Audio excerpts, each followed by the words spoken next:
माझं मूळ गाव रेणापूर तालुक्यामध्ये दिवेगाव नावाचं गाव आहे छोटंसं. पहिले 4-5 वर्ष मी पानगाव नावाच्या गावात होतो. माझ्या बाबांची प्रॅक्टिस, माझे बाबा होमिओपॅथी डॉक्टर आहेत. आणि 5 वर्षानंतर मी पूर्ण माझं 12वीपर्यंतचं शिक्षण लातूरमध्ये झालं. 5वी पासून 12वीपर्यंत. आणि कसा विद्यार्थी होतास तू? मी स्कॉलर होतो. स्कॉलर होतास? हां, म्हणजे मी 1ली ते 9वी पहिला किंवा दुसरा असायचो. आणि मग स्कॉलरशिप असो, MTS NTS, म्हणजे याच्या अपयश कधी बघितलेलंच नाही या पद्धतीने. पण तो एक प्रवास होता. आणि पॅरलली दुसरा प्रवास असा होता की मला वाचायची आवड खूप लहानपणापासून लागली. म्हणजे आईबाबांनी मला 3रीला असताना लायब्ररी लावून दिली आणि लायब्ररीत उत्साहाने जायचं असतं हे कसं कळलं मला माहीत नाही, पण मी खूप वाचायला लागलो. आणि तो 3रीपासून जे भूगोलाचं मोठं पुस्तक असतं A4 साईजचं, त्याच्यामध्ये पुस्तकं ठेवून मी वर्गात वाचायचो आणि घरी उघड वाचायचो. इतका तो लळा लागून गेला. आणि बाकी काही खेळात वगैरे असं काही दुसरा रस होता? मग कसं असतं, वर्गात पहिला येणारा जो विद्यार्थी असतो ना, त्याला मग कबड्डी टीमचा कॅप्टन करतात, त्याच्यात कितीही ताकद असो किंवा नसो.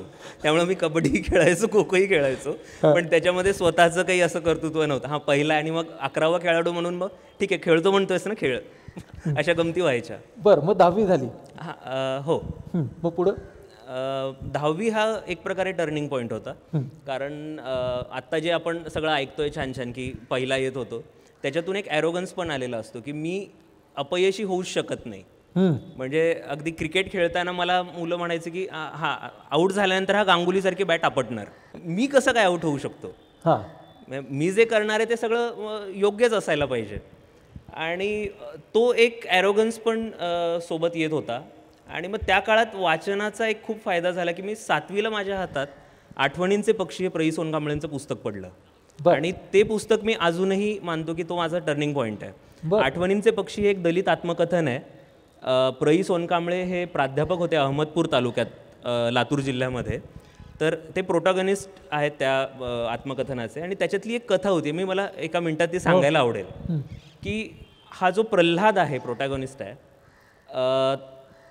त्याचे आईवडील नाही आहेत. आणि तो त्याच्या 2 बहिणींच्या, गावामध्ये अंतर आहे, 5-10 किलोमीटरचं अंतर आहे, 2 बहिणींकडे तो जाऊन येऊन राहतो. म्हणजे एका ठिकाणी दाजी म्हणतात बहिणीच्या मिस्टरांना, तर एका दाजींनी हकलले की दुसऱ्या दाजींकडे जायचं आणि मग तिथल्या शाळेमध्ये शिकायचं. अशा पद्धतीने तो मुलगा शिकतोय. आणि त्याच्या 6वी-7वीच्याच त्या वयातला एक प्रसंग त्याच्यात सांगितलेला आहे. चेल्मा नावाची ती कथा आहे त्या ह्याच्यामध्ये. चेल्मा म्हणजे दुसरं काही नाही की मराठवाड्यामध्ये दूरच्या अंतराचा प्रवास असताना रस्त्यामध्ये जनावरांसाठी पाण्याचे एक भरून ठेवलेले हंडे असतात, त्याला चेल्मा म्हणायचे. तर हा प्रल्हाद दलित असल्यामुळे त्याला काय अनुभव आला तो त्याच्यात होता की त्याने त्या चेल्मातलं पाणी पिलं, त्या हंड्यातलं. आणि गावातला एक मोठा असा मी आपल्या बैलाला घेऊन येत होता आणि त्याला ते दिसलं आणि त्याने त्याला ढकलून दिलं. आणि ढकलून दिल्यानंतर अशा 10 ओंजळी पाणी काढून टाकलं आणि परत इथलं पाणी पिलंस तर याद राख. आणि मग त्या बैलाला ते पाणी त्यांनी पाजलं.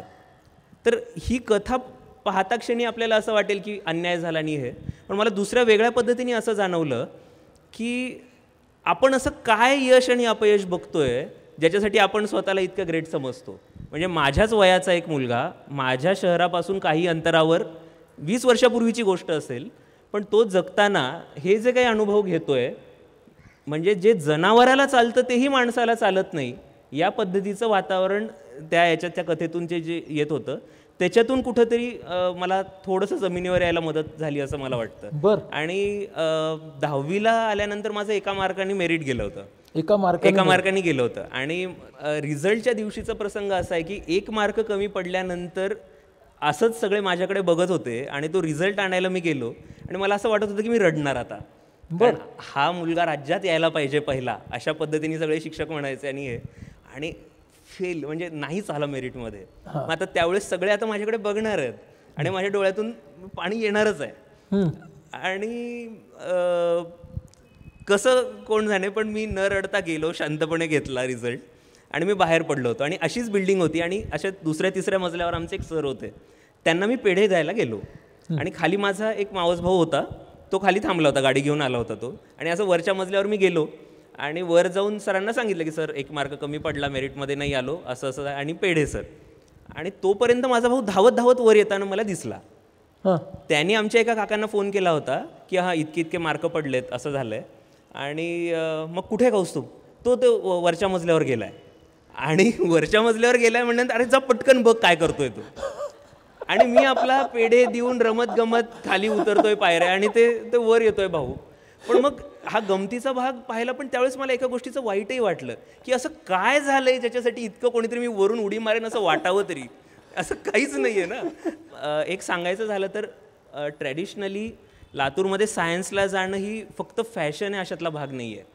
तुम्ही जर तिथलं एकूण ॲग्रेरियन स्ट्रक्चर बघितलं, कृषी यावर आधारित इकॉनॉमी आहे तिथली, आणि पेरलेलं उगवेलच याची गॅरंटी नाही आहे. मग तितका अभ्यास केला तर मार्कामधून काहीतरी उगवतं, म्हणजे एखादी पोस्ट मिळते, एखादं ॲडमिशन मिळतं. ती गॅरंटी असल्यामुळे ती एक सायकी तयार झाली असं माझं मत आहे. आणि त्याला मी बळी पण पडलो. म्हणजे मला मराठी साहित्य आवडतंय, पण मी सायन्स घेतलं. मला वाटतं ते एक अपयश होतं की मला काय आवडतं हे स्वतःलाच न कळणं, हे ते 10वीचं अपयश होतं. आणि मग मी सायन्स घेतलं. आणि मग पुढे काय झालं? सायन्स कडून इंजिनिअरिंग. 77% मार्क पडले 12वीला, म्हणजे 90 वरून परत 77वर आलो. आणि ट्युशन क्लास, 12 तासाचं कॉलेज, मग ते कॉलेजमध्ये झोप यायची किंवा काही कळायचंच नाही, असं ते सगळं होऊन गेलं. तरी इंजिनिअरिंगला प्रवेश मिळाला. CET मध्ये जे मार्क, पण मग मला गव्हर्नमेंट कोट्यातून प्रायव्हेट कॉलेजची सीट मिळाली. मला गव्हर्नमेंट कॉलेज नाही मिळालं. हां, पण गव्हर्नमेंट कोट्यातनं प्रायव्हेट. मग तितके मार्क मला मिळाले, म्हणजे डिस्टिंक्शनच्या मार्कांचा तेवढा फायदा झाला. पण ती प्रायव्हेट कॉलेजची सीट होती. मी पुण्याला इंजिनिअरिंगला, परत ती दुसरी चूक केली की परत इंजिनिअरिंगला ॲडमिशन घेतलं आणि इंजिनिअरिंग कॉलेजात केलास. हो. पुढं काय झालं?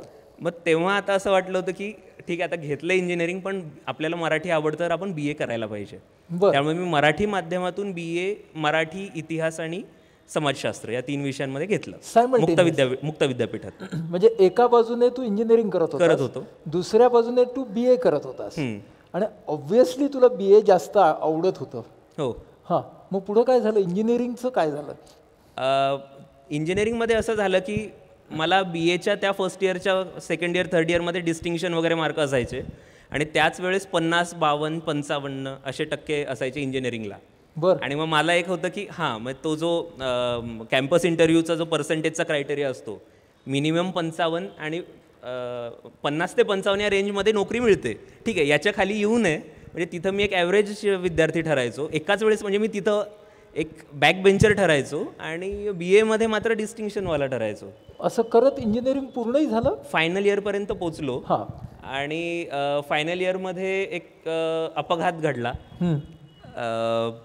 ते असं झालं होतं की फायनल इयरला प्रोजेक्ट असतो इंजिनिअरिंग, प्रत्येक स्टुडंट. माझं कम्प्युटर इंजिनिअरिंग होतं आणि काही प्रॉब्लेम आले होते. म्हणजे प्रोजेक्ट पहिला रिजेक्ट झाला आणि मग मी दुसऱ्या प्रोजेक्टवर काम करायला लागलो. आणि त्यामुळं माझी अटेंडन्स 75% पेक्षा कमी भरली याची कॉलेजची. प्रॅक्टिकलची व्यवस्थित होती, पण त्या वर्षी एक 4 ते 5 विद्यार्थ्यांना त्यांनी डिटेन्शनची नोटीस दिली की तुम्हाला पुढचं, म्हणजे हे टर्म तुमचं ग्रँट होणार नाही. आणि मग या पॅरलली शिकताना जो वाचनाचा, सिनेमे पाहण्याचा किंवा या सगळ्या गोष्टींमधून मी जी पहिली स्टोरी सांगितली की सेन्स ऑफ जस्टिसची, की सगळ्यांना समान न्याय का नाही, तर तीच गोष्ट इथे पण होती की मग तुम्ही 75%, अहो कॉलेजच्या फायनल इयरला कोणाचीच अटेंडन्स नसते, मग माझी का केली आहे आपण कमी, हा विचारायचा तरी मुद्दा आहे. म्हणून मी तो विचारला त्यांना. आणि मग तुम्ही फी का मागताय याच्यासाठी, टर्म ग्रँट करण्यासाठी इतकी फी भरा, अमुक फी भरा. तर मी ती फी भरणार नाही असं सांगितलं त्यांना. वाटल्यास तुम्ही मला इथं तुमच्या ऑफिसमध्ये काहीही काम करायला लावा, मी ते काम करतो आणि त्या फीची भरपाई करेन, पण मी पैसे नाही देणार. कारण कॉलेजच्या फी व्यतिरिक्त फी असेल तर मग त्याची पावती तरी द्या. मग आता इतका आगाऊपणा केल्यानंतर कॉलेजवाल्यांनी माझी प्रॅक्टिकलची अटेंडन्स 0 करून टाकली. म्हणजे आम्हाला प्रश्न विचारतोय म्हणजे काय.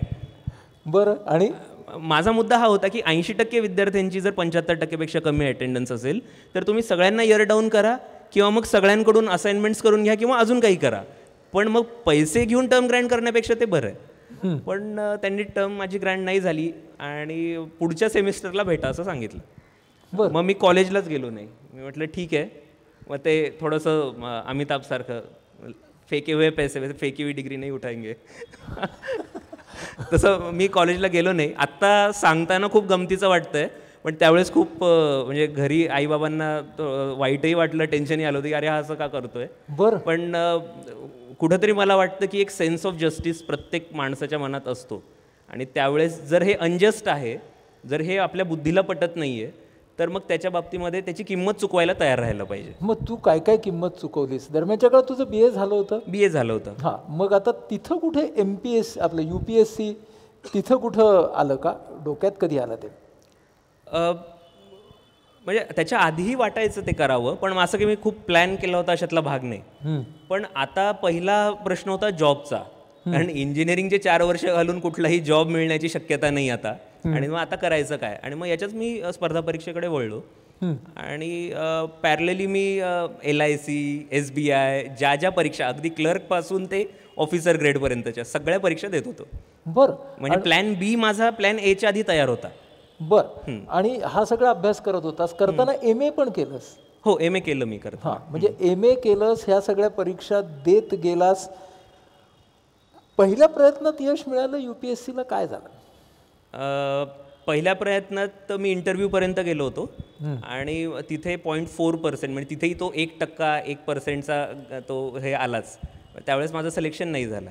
परत एक तेच सांगायचं आहे की आपल्या निर्णयाची जबाबदारी आपण घ्यायची सवय लावल्यानंतर फारसं त्या गोष्टीचं दडपण येत नाही की हां, आपण इंटरव्ह्यूपर्यंत गेलो याचा अर्थ आपली काही ना काही तयारी आहे, आपल्याला ती तयारी अजून वाढवायची आहे. आणि मग मी त्या सेकंड अटेम्प्टला माझी बलस्थानं शोधत गेलो. ती काय मिळाली बलस्थानं, काय मिळाली तुला तुझी? मला सोप्या भाषेमध्ये गोष्टी सांगणं जमायचं. बरं, म्हणजे गुंतागुंतीच्या गोष्टी सोप्या पद्धतीने मांडणं. ओके. दुसरं असं होतं की समाजशास्त्रांमध्ये मला गती आहे हे मला स्वतःला जाणवायचं, मराठी आणि इतिहास. तर माझ्या ऑप्शनलवर मी जास्त मेहनत घेतली, कारण UPSCच्या ऑप्शनलचा सिलेबस हा MA, सेटनेट, PhD म्हणजे या सगळ्या लेवलवर फिरतो. त्याच्यामुळं त्या विद्याशाखेचं जितकं ज्ञान घेता येईल तितकं घ्यायचा प्रयत्न केला आणि नोट्स आणि याच्यापासून दूर गेलो. कारण जोपर्यंत स्वतःहून विचार आपण करतो, मी आधी वाचायचो पण नोट्स वाचल्यामुळं मला कदाचित असं वाटतंय की माझं फ्री थिंकिंग, क्रिएटिंग थिंकिंग थोडंसं कमी पडत होतं. आणि मग मी दुसऱ्या अटेम्प्टला हे जे काही मला विचार येत आहेत आणि विद्याशाखेत काय म्हटलंय त्या विषयाबद्दल, या दोन्हीच्या आधारे स्वतःच्या नोट्स बनवल्या, कितीही वेळ लागो. यामुळेच कदाचित तो रिझल्टही बदलला. हो, रिझल्ट बदलला आणि तू राज्यात पहिला आलास. हो, देशात 15वा आणि राज्यात पहिला आलो. या टप्प्यावरती आपण येऊया की 0 ते शिखर याची व्याख्या तू कशी करशील? कोणती परिस्थिती शून्य, शिखर म्हणजे काय? शून्य थोडंसं फिलॉसॉफिकल वाटेल, पण भारतीय परंपरेत शून्यवादाचा विचार आहे आणि पाश्चात्य परंपरेत नथिंगनेस म्हणतात त्याला, बिईंगनेस अँड नथिंगनेस, सार्त्र जसं म्हणतो. नथिंगनेस म्हणजे काहीच नाही, आणि आपल्या शून्यवादामध्ये स्वरूप पहा, स्वतःकडे पहा असा एक विचार आहे. त्यामुळे मला असं वाटतं शून्य म्हणजे ते, आणि शिखर म्हणजे समग्र भान येणं. समग्र भान येणं, समग्र भान येणं त्या गोष्टींचं. वा, माझ्या गरजा काय आहेत? मला एक नोकरी हवी असते, आता तुम्ही म्हणलात तसं इथं यायला गाडी पण हवी असते, ती गाडी पण मिळतीये आणि पगार पण मिळतोय. मग असं असताना आता झालं, स्वतःचं सगळं झालं, मग पुढं काय? मग ते समग्र भानाचा विचार, म्हणून ते शिखर म्हणजे माझ्या मते. आणि ते शिखर गाठता येत नाही, कारण आपण बरेचदा शून्यातून शिखरावर जातो, परत शून्यावर येतो. म्हणजे आता जे म्हटलं मी गाडी अडवली नाही, त्याच्यात एक गंमत आहे की गाडी अडवल्यानंतर त्या अधिकाऱ्याला बरेचदा असं वाटतं माझी गाडी कशी काय अडवली, माझा आय कार्ड आहे, मी गव्हर्नमेंट सर्वंट आहे, गव्हर्नमेंट व्हेकल आहे, तुम्ही अडवलीच कशी? त्यावेळेस मी त्या शिखरावरून परत शून्यावर आलेलो असतो, कारण माझं भान हरवलेलं असतं की मला ही जबाबदारी कशासाठी मिळालेली आहे. हो, त्यामुळे आपण रोज शून्य आणि शिखर गाठत असतो. आणि एक ॲडिशन जर करायचं असेल तर आता हे जे सगळे चार्ज माझे झालेले आहेत त्याच्यामध्ये ठाण्याला मी प्रोबेशनर होतो, ठाणे सिटी SDO पण होतो, गडचिरोलीला आदिवासी भागातही काम केलं आणि जळगावला ग्रामविकास विभागातही काम केलं. पण कमिशनर असताना अगदी नाली तुंबली आहे, इथपासून रस्त्यावर खड्डा पडला आहे इथपर्यंत, प्रत्येक गोष्टीचा थेट काय करतायत कमिशनर असा असतो. आणि मग रोजचा पेपर जेव्हा आपण उघडून बघतो त्यावेळेस कितीही असंवेदनशीलता, काय चाललं आहे प्रशासनाचं, सगळा गोंधळ माजला आहे, अशा पद्धतीचीच रोज बातमी असते. म्हणजे आपण आदल्या दिवशी खूप चांगलं काम केलेलं असतं, पण दुसऱ्या दिवशी आपण त्या पेपरमध्ये शून्यावर गेलेलो असतो. त्यामुळं हा जर कोणाला असं भ्रम होत असेल की झालं आता IAS झाला आणि मग शिखरावर बसलाय, तर रोज शून्यावर आदळावं लागतं. पण आता तू म्हणालास की UPSC मध्ये ज्या बदल्या झाल्या, तर त्या शिकण्याच्या काळातल्या बदल्या, पण जनरली बदल्या जेव्हा होतात तेव्हा तो थोडा न पेलणारा अधिकारी वगैरे असतो, तेव्हा बदल्या जास्त होतात असे एक इतिहास सांगतो. तर तुझ्या कशा कशा बदल्या झाल्यात? मी गडचिरोलीला 2 वर्ष होतो. तिथं आदिवासी विकास विभागात होतो. नंतर मात्र एका वर्षात मी जिल्हा परिषद 1च वर्ष केलं जळगावला, CO जिल्हा परिषद. आणि आत्ता 1च वर्ष झालं आहे मला इथे लातूरला पण. आणि त्याच्या आधी ठाण्याला 1 वर्ष मी प्रोबेशनमध्ये होतो असिस्टंट. म्हणजे अजून त्यामुळं सतत एक दीड वर्षात बदली होतेच. बदल्यांच्याकडे तू कसं पाहतोस, म्हणजे कसं पाहावं रादर? परत तोच मुद्दा आहे की संविधानाचं आपल्याला एक संरक्षण मिळालेलं आहे IAS अधिकाऱ्यांना, ऑल इंडिया सर्व्हिसेसला. मग त्याच्यासोबत काही साईड इफेक्ट्स आहेत. बदली हा त्याच्यातला एक साईड इफेक्ट मानता येईल. पण माझं प्रोबेशन कोकणात झालं ठाण्यात असल्यामुळे. गडचिरोलीत म्हणजे विदर्भामध्ये एक पोस्टिंग झालं, जळगाव म्हणजे खानदेशात एक झालं, आणि आता मी मराठवाड्यात आहे. म्हणजे पश्चिम महाराष्ट्र सोडून महाराष्ट्रातल्या वेगवेगळ्या भागामध्ये काय समस्या आहेत, नक्की काय चुकतं आहे किंवा काय बरोबर आहे, आणि तिथलं कल्चर कसं आहे, तिथे काय काय गमती जमती आहेत, या सगळ्या गोष्टी पाहायला मिळतात. दुसरा एक मुद्दा सर त्याच्यामध्ये मला सांगावासा वाटतो की पूर्वी इतकं म्हणजे सगळेच बदल या 25 वर्षात ज्या गतीने झालेत, त्यामुळं 3 वर्षामध्ये ग्रॅज्युअल एखाद्या विषयाबद्दल काम करून काही चेंज होतोय इतकी वाट आता कोणीच पाहत नाही आहे. ना नागरिक, ना प्रशासन, ना सरकार, या सगळ्याच गोष्टींमध्ये बदल झालेत. मग त्याच्यामुळे एका वर्षात काम म्हणजे आपल्याला जाणवतं की हेच काम अजून 3 ते 4 वर्ष झाल्यानंतर याला एक परिपूर्णता येईल हे जाणवतं. पण मग बदल्यांमुळे काही गोष्टी होऊ शकत नाहीत. पण जी म्हण आहे आपल्याकडे, म्हातारी मेल्याचं दुःख नाही, काळ सोकावतो. त्यामुळं काही वेळेस कटू निर्णय घ्यावेच लागतात. काही जणांची म्हणजे वाईट पण घ्यावंच लागतं, आणि ते वाईट पण घ्यावं कारण आपल्याला त्याच्यासाठीच पगार मिळतो. मग याच्यात मार्ग एक हुशारी करावी लागेल की ते जे मोठे रिझल्ट्स येण्यासाठी 3 वर्ष लागत आहेत असं वाटतंय, ते 3 वर्षाचं काम 1 वर्षाचा चार्ज आहे तुझा, तर 1 वर्षात करण्याचा प्रयत्न कर. आणि मला थोडंसं बरं वाटतं की तिन्ही चार्ज जे माझे मोठे आत्ता जे झालेले आहेत, ट्रायबल, रुरल आणि आता अर्बन, त्याच्यात काही ना काहीतरी असे व्यवस्थात्मक बदल मात्र एकेका वर्षाच्या काळातही मला करता आले. त्यातला एखादा सांगशील? गडचिरोली हा सगळ्यात मागास जिल्हा तर आहेच महाराष्ट्रातला, पण आदिवासी बहुल जिल्हा आहे, आणि तिथले जल जंगल जमीन याचे जे प्रश्न आहेत आणि नक्षलवादाची त्याला जोड आहे, तर त्यामुळं थोडंसं कॉम्प्लेक्स स्ट्रक्चर होतं. पण तिथं मला वनहक्क कायदा आणि पेसा, FRA ॲक्ट आहे, आणि एक पेसा नावाचा कायदा आहे ज्याच्यामध्ये गौण वनोपज जे असतात, बांबू, तेंदू, चारोळी, डिंक, मध, या सगळ्या गोष्टी, तर या सगळ्या गोष्टींचं नियंत्रण त्या त्या गावाला दिलं जातं. म्हणजे गावांनी त्या ट्रॅडिशनली ज्या ज्या भागामध्ये ते जंगल त्यांनी सांभाळलं आहे त्यांनीच त्या वनोपजाचा वापर करायचा.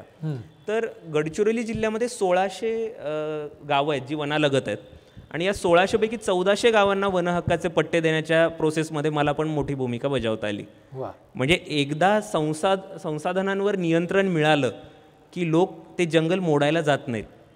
मग ते त्यांचं होतं, आणि ती जी कलेक्टिव्ह ओनरशिप आहे ती त्या संसाधनांना तर हे करतेच, पण त्या दारिद्र्य रेषेतून वर यायला पण मदत करते.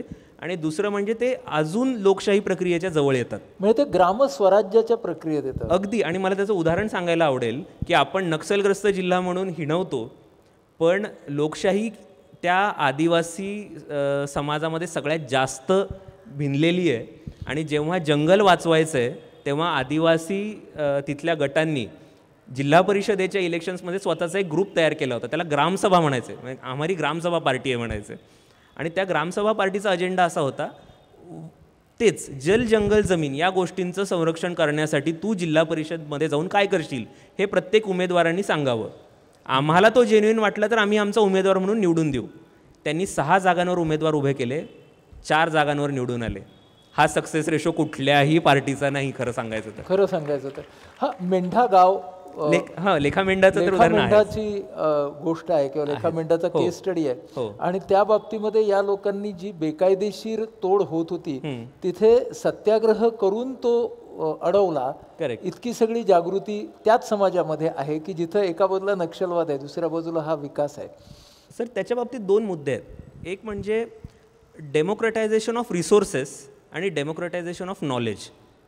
म्हणजे संसाधनांचं लोकशाहीकरण. कारण सरकार हे तुम्हाला या संसाधनांचा वापर कसा करावा याची मदत करण्यासाठी आहे. ही गांधीजींची व्याख्या होती. बरोबर. ट्रस्टीशिपची जी व्याख्या आहे ती याच्यातून होती.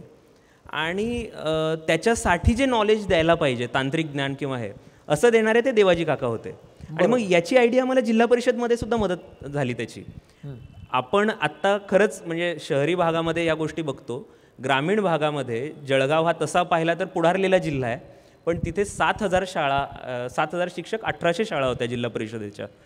आणि तिथला मराठीचा शिक्षक विज्ञान शिकवायचा. कारण शिक्षकांची संख्या किती, एक शिक्षकी शाळा प्रचंड असतात, 400-500 शाळा एक शिक्षकी आहेत.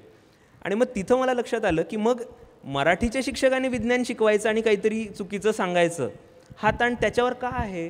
परत तोच आहे की ते डेमोक्रॅटायझेशन झालंच नाही आहे, की आता जागा नाहीत किंवा तेवढे शिक्षक नाहीत म्हणून ज्ञान नाही, असं करायचं का. मग ती आयडिया सुचली की आम्ही त्या विषय शिक्षकांचे ग्रुप केले, मराठी, इतिहास, भूगोल, विज्ञान. आणि त्याच्यामध्ये मी शिकताना जे जे प्रयोग मला अनुभवायला मिळालेले होते ते कदाचित मी शिक्षणतज्ञ नाहीच आहे, पण CEO साहेब सांगतायत म्हटल्यानंतर ऐकावं लागतं असं म्हणून मी लेक्चरला बसवायचो. आणि मला प्राध्यापक व्हायची जी माझी मूळ इच्छा होती, जी सांगताना राहून गेली, ती भागवून घ्यायचो की मराठीच्या बाबतीत असं सांगता येईल का, इतिहासाच्या बाबतीमध्ये असं सांगता येईल का. आणि मग ते करता करता आम्ही त्याचा एक डिजिटल अभ्यासक्रम तयार केला. आणि तुम्ही जे आत्ता सांगितलं की ही व्हिडिओ क्लिप पण ऑडिओ क्लिप आम्हीच तयार केली आहे, तसं शिक्षकांना व्हिडिओज कसे तयार करावेत, PPTs कशा तयार कराव्यात, ओपन सोर्स रिसोर्सेस वापरून आपण कशा पद्धतीने, दांडी यात्रा, तर गांधीजींचा ते दांडी यात्रेचा जो व्हिडिओ आहे तो यूट्यूबवर अवेलेबल आहे.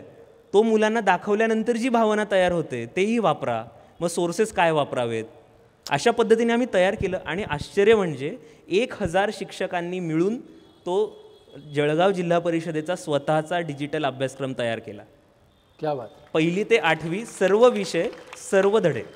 क्या बात. म्हणजे मग माझ्या मराठीच्या शिक्षकाला नसेल विज्ञान शिकवतायत तर तो किमान तो व्हिडिओ दाखवून ती गरज भागवू शकेल, निदान काही प्रमाणात तरी ती गरज भागू शकेल.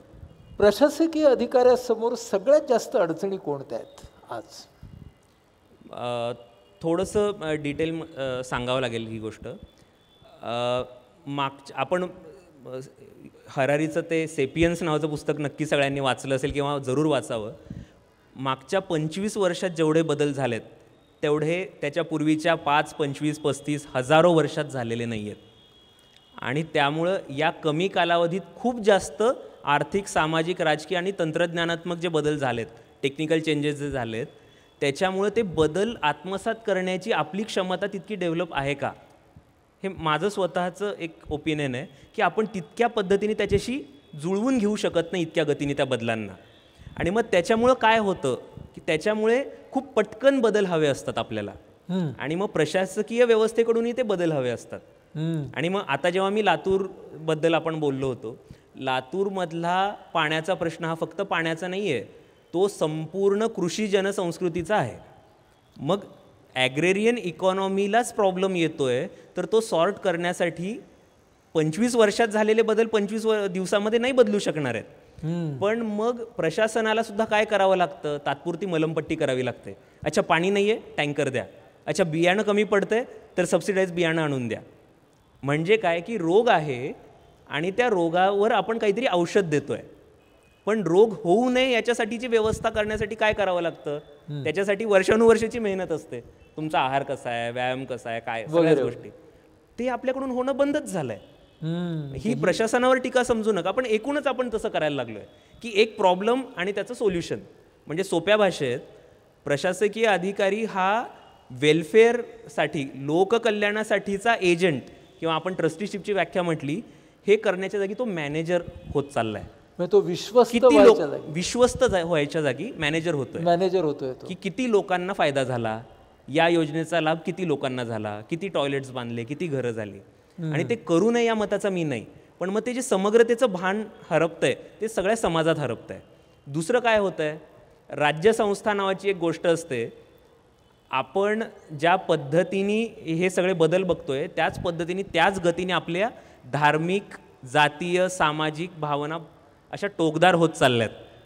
मी या भाषेचा आहे म्हटल्यानंतर मला दुसऱ्या भाषेच्या माणसाबद्दल काहीतरी कटुता आहे, मला थोडेसे कमी मार्क पडले, अच्छा हे बाहेरून येतात, मग यांनाच काहीतरी वशिलाच आहे यांचा.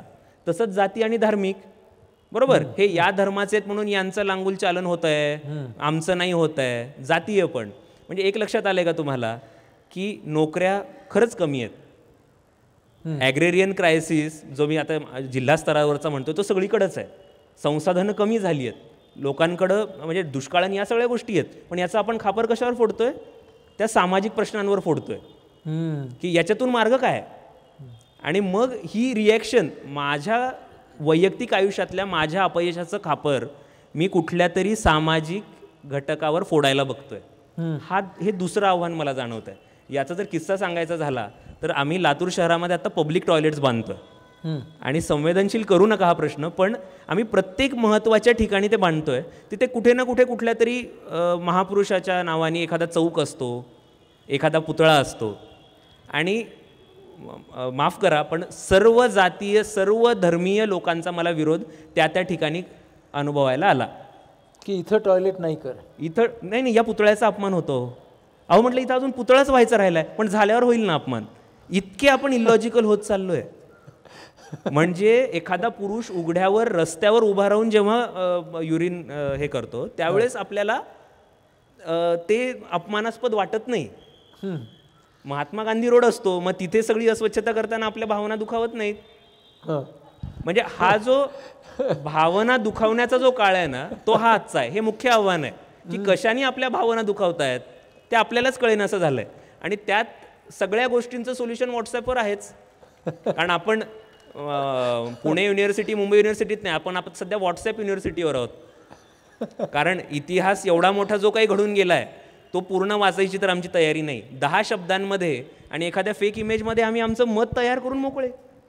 त्यामुळे हा एक ताण येणारा भाग आहे. आणि शेवटचा त्याच्यातला जो मुद्दा आहे तो असा आहे की या सगळ्या प्रोसेसचा परिणाम असा होतोय की बाजाराला काय हवं आहे, मार्केटला काय हवं आहे ते पुरवायचं. म्हणजे मार्केटला काय अच्छा MBAला 99% मार्क लागतात का, चला तुमच्यासाठी हे क्लासेस आहेत.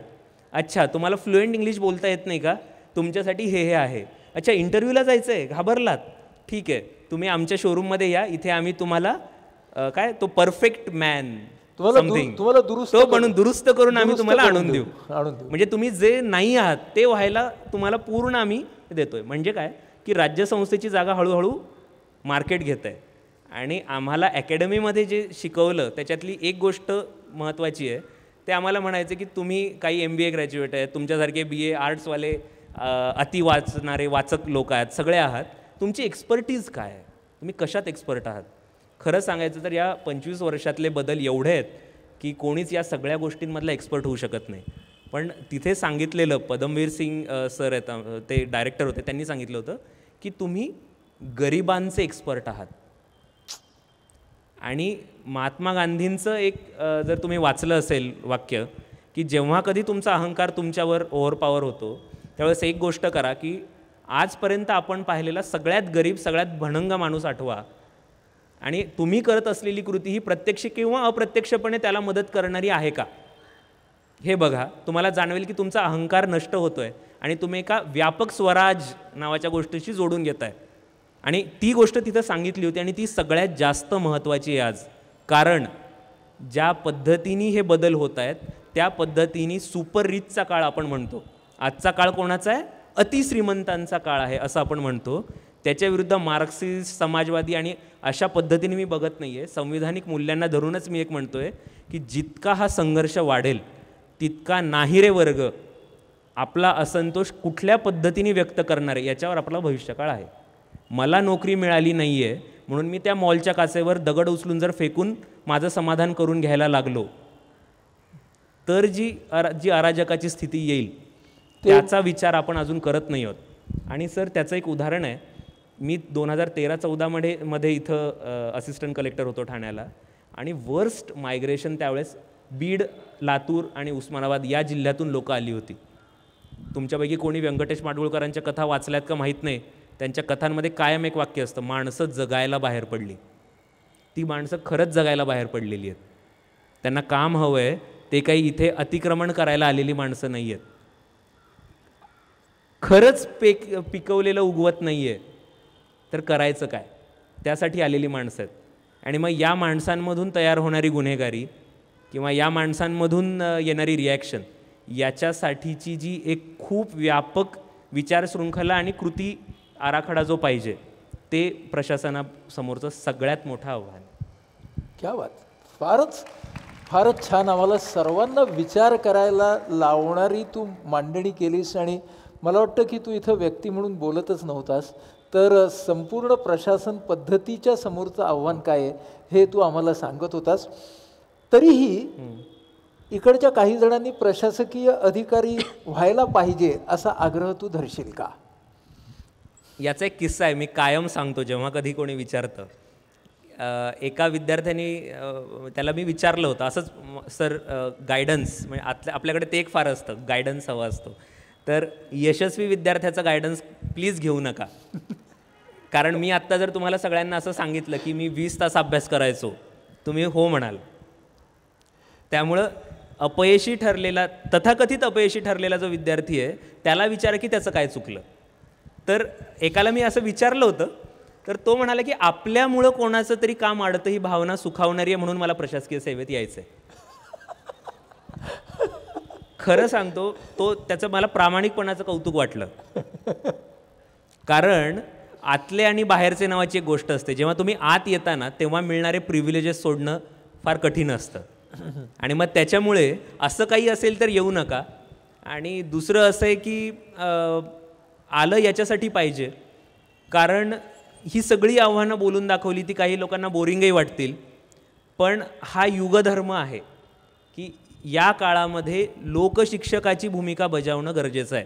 त्यामुळं प्रशासन म्हणून रोजची कामं करणं तर आहेच, पण आत्ता जसं तुम्ही ऐकताय ते ऐकण्यामध्ये ही IAS नावाची 3 जी अक्षर आहेत ती पण कारणीभूत आहेत. नाहीतर मी प्राध्यापक म्हणून बसलो असतो, काय बोर मारतोय असं झालं असतं. पण आता 3 अक्षर असल्यामुळे एक लेजिटिमेसीचं एक वजन पडतंय थोडंसं, बरोबर. त्याच्यामुळे असं असताना या गंभीर प्रश्नांबद्दल आपल्याला बोलण्याची. आणि दुसरी गोष्ट अशी आहे की जे मी आधी उदाहरण दिलं तेच आहे, तुम्ही 100% यशस्वी होण्यासाठी या प्रशासनात येऊ नका, डिप्रेशन येईल. कारण मी जे आधी सांगितलेलं उदाहरण आहे, आपण रोज यशस्वी ठरणार आहेत आणि रोज अयशस्वी ठरणार आहेत. मग अशा काळामध्ये उत्तराच्या शक्यता शोधण्यासाठी जरुरी आहे. कारण आवश्यक ते सगळं मिळतं, नोकरी, पगार, राहायला घर आणि बसायला गाडी. आणि जर फारच तुम्ही त्रास द्यायला लागलात लोकांना असं जर म्हणत असेल तर प्रोटेक्शनला पोलीस पण असतं. तुमचं जेव्हा आम्ही ऐकत होतो तेव्हा तुम्ही पण लिंकनचा उल्लेख केला. त्यांचं एक असं म्हणणं आहे की ऑल मेन स्टँड ॲडव्हर्सिटीज, म्हणजे जे चॅलेंजेस असतात ते बरेच पुरुष बघू शकतात, पण if you want to know the character of a man give him power. म्हणजे त्याला जर ज्या वेळेला त्याच्याकडे ती पॉवर असते त्यावेळेला त्या व्यक्तीचं कॅरेक्टर, आणि मला वाटतं ते त्या सेन्स ऑफ जस्टिसमधला एक मुद्दा आहे. शून्य ते शिखर बघताना मला एक काय जाणवलं की प्रशासकीय अधिकारी एक असतो, पण ग्रासरूटला जे चालू असतं ते शून्य असतं. आणि बरेचदा आम्ही नागरिक त्याला बघत असतो ते शिखर असतं, जे आमच्यासाठी आयव्हरी टॉवर असतो तो. पण चांगला प्रशासकीय जर अधिकारी बघितला तर त्या ट्रस्टीशिपमधनं येणारा किंवा एक प्रिन्सिपल्ड लीडरशिप असं पण एक लीडरशिपचा मॉडेल आहे, किंवा सर्वंट लीडर असं एक मॉडेल आहे. आणि तो जो लीडर असतो तो मला असं वाटतं ते जे तुम्ही म्हणालात की एक समग्र भान असणे, हे मला वाटतं त्या प्रिन्सिपल लीडरचं एक पहिला मुद्दा आहे, ज्याच्यातून त्याचं संवेदनशील मन नेमकं काय करायला पाहिजे, कुठे उत्तरं आहेत आणि कुठे छोटी उत्तरं शोधावीत आणि कुठे लांब पल्ल्याचा काम करावं, हे भान त्या नेत्याकडे असतं. आणि असा जर प्रशासकीय अधिकारी असेल तर मला असं वाटतं की जनसमुदायाचा सुद्धा विश्वास त्या प्रशासनामध्ये वाढायला तिथे मदत होते. त्याच वेळेला मला वाटतं मग आमच्या नजरा तिकडे बघण्याच्या सुद्धा बदलतील, आणि तुमच्यासमोरची जी आव्हानं आहेत ती बरेचदा आमच्या नीट न वागण्यामुळे येत असतील. तिथे कुठेतरी त्या नात्याची मला वाटतं एक नवीन उकल होण्याची एक शक्यता आहे.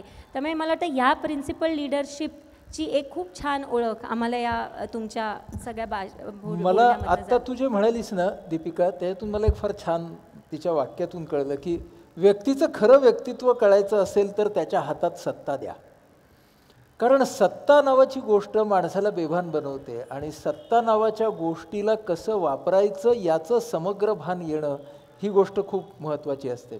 मला कौस्तुभबद्दल नेहमी असं वाटतं की तो हुशार आहे, नक्कीच ब्रिलियंट आहे, पण तो खूप संवेदनशील आहे. आणि बऱ्याच वेळेला इंटेलिजन्स आणि sensitivity may not go together. त्याच्या बाबतीमध्ये मला हे सतत जाणवतं की तो एका बाजूने इज ब्रिलियंट, इंटेलिजंट, पण दुसऱ्या बाजूने इज व्हेरी सेन्सिटिव्ह.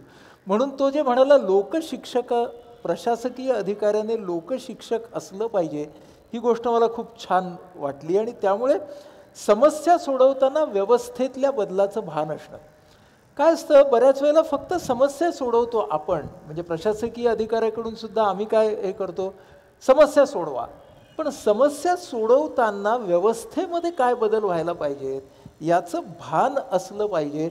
आणि मला असं वाटतं तुला हे समग्र भान देण्यामध्ये तू ज्या पद्धतीने वाचत गेलास, तू पहिल्यांदा पुस्तकं वाचत गेलास, मग परिस्थिती वाचत गेलास, मग माणसं वाचत गेलास, आणि आता तू काळ वाचतो आहेस. हा जो तुझ्यामधला बदल मला होत जाताना दिसतोय एका तरुण व्यक्तिमत्वामध्ये, तो मला खूप छान वाटतोय.